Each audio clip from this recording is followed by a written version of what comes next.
Hi guys, நம்ம இன்றைக்கி பார்க்க போகிற ரெசிபி வாழைப்பூ துவரம். வாங்க இந்த ரெசிபி எப்படி பண்ணலான்னு பார்க்கலாம். வாழைப்பூ துவரம் செய்கிறதுக்கு நான் இன்றைக்கி 2 வாழைப்பூ எடுத்திருக்கேன். ஃபர்ஸ்ட் ஒரு 3-4 லேயர்ஸை வேஸ்ட் பண்ணிடுங்க. அதுக்கப்புறமா இருக்கிறதெல்லாம் நம்ம சமைக்கிறதுக்கு எடுத்துக்கலாம்.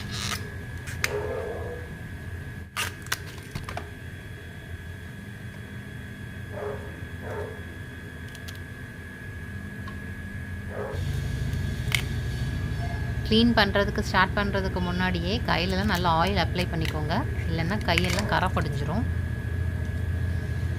வாழைப்பூவோட க்ளீனிங் ப்ராசஸ் கொஞ்சம் பெருசு தான். வாழைப்பூ சாப்பிட்றதுனால நமக்கு நிறைய நன்மைகள் இருக்குது. குடல் புண், இரத்த அழுத்தம், இரத்த சோகை இதெல்லாம் வராமல் தடுக்கும். அது மட்டும் இல்லாமல் இரத்தத்தை சுத்தப்படுத்தி நம்மளோட கெட்ட கொழுப்பெல்லாம் கரைக்கும். சிறுநீரகம் நல்லபடியாக செயல்படுறதுலேயும் இதுக்கு ஒரு முக்கிய பங்கு இருக்குது. இப்படி நிறைய மருத்துவ பயன்கள் கொண்ட வாழைப்பூவை அட்லீஸ்ட் வீக்லி ஒன்ஸ் இல்லாட்டா 2 வீக்ஸ்க்கு ஒன்ஸாவது நம்ம சாப்பிடணும்.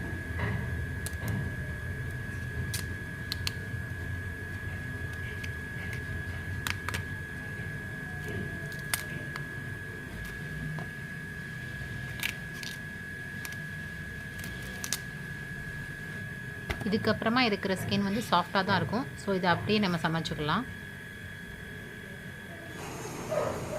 வாழைப்பூவை குட்டி குட்டியாக கட் பண்ணதுக்கு அப்புறமா நம்ம அதை வந்து அரிசி களைஞ்ச தண்ணியில் தான் போட்டு வைக்கணும். அப்படின்னா தான் அது கருப்பாகாமல் இருக்கும்.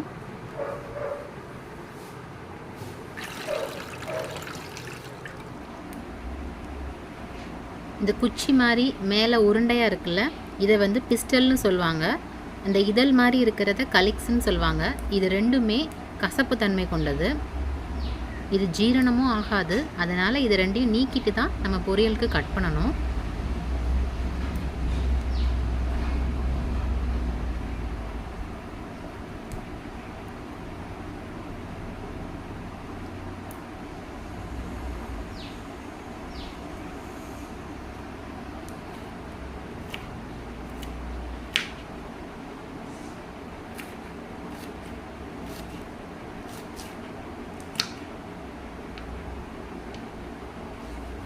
இப்படி குட்டி குட்டியாக பொரியலுக்கு ஏற்ற மாதிரி கட் பண்ணிவிட்டு நம்ம அரிசி களைஞ்சி வச்சுருக்க தண்ணியில் இதெல்லாம் போட்டுக்கலாம்.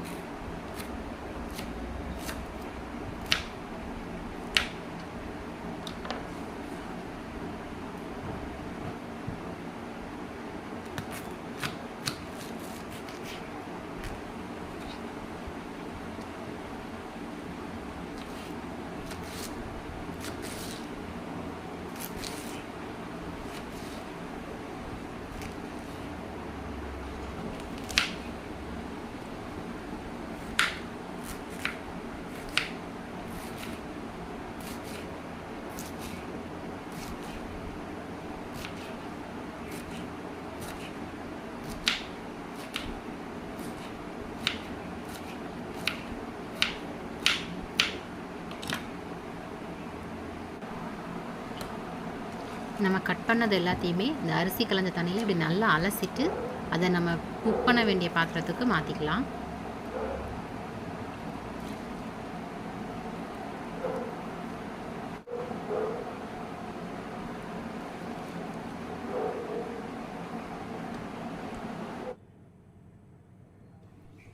கேஸ் ஆன் பண்ணிவிட்டு இப்போ இதில் ஒரு 1/4 டீஸ்பூன் மஞ்சள் பொடி, இந்த வாழைப்பூக்கு தேவையான உப்பில் பாதி உப்பு இப்போ ஆட் பண்ணிக்கோங்க.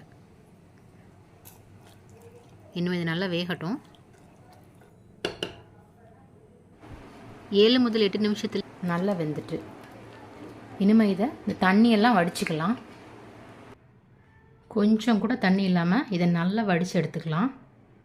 ஒரு மிக்சர் ஜாரில் 10 சின்ன வெங்காயம், 5 பல் பூண்டு, 2 வத்தல், 1 டீஸ்பூன் ஜீரகம் போட்டு அரைச்சி எடுத்துக்கலாம். என்ன தான் வடிய வச்சாலும் இதில் கொஞ்சம் தண்ணி இருக்கும். அதை இப்படி கையாலேயே நல்லா புழிஞ்சு எடுத்துக்கலாம். கை பொறுக்கிற சூட்டில் இருக்கும்போது இப்படி தண்ணியை வடிங்க.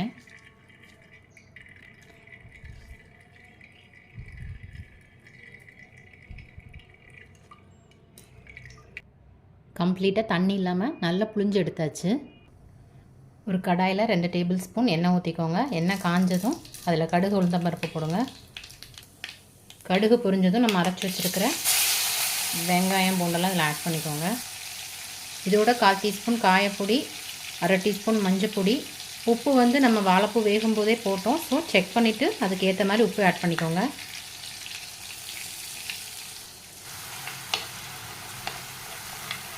பச்சை வாசம் போகிற வரை இது நல்லா இப்படி எண்ணெயிலே வதக்கி விடுங்க.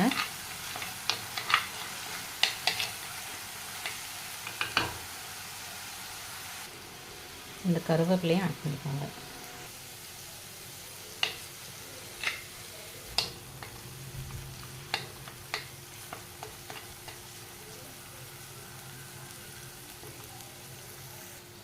இப்படி எண்ணெய்லாம் நல்லா பிரிஞ்சு வந்துட்டு இப்போ இதில் நம்ம வாழைப்பூவை ஆட் பண்ணிக்கலாம்.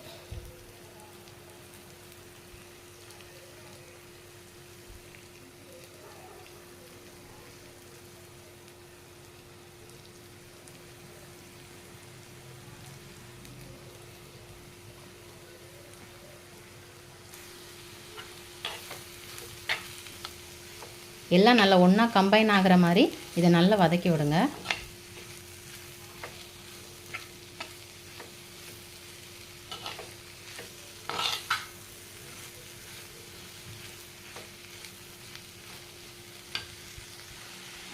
அடுப்பை சிம்மில் வச்சு இதை ஒரு 2 மினிட்ஸ் மூடி போட்டு மூடிடுங்க. 2 மினிட்ஸ் ஆச்சு. அவ்வளோதான், நம்மளுடைய வாழைப்பூ தயார்.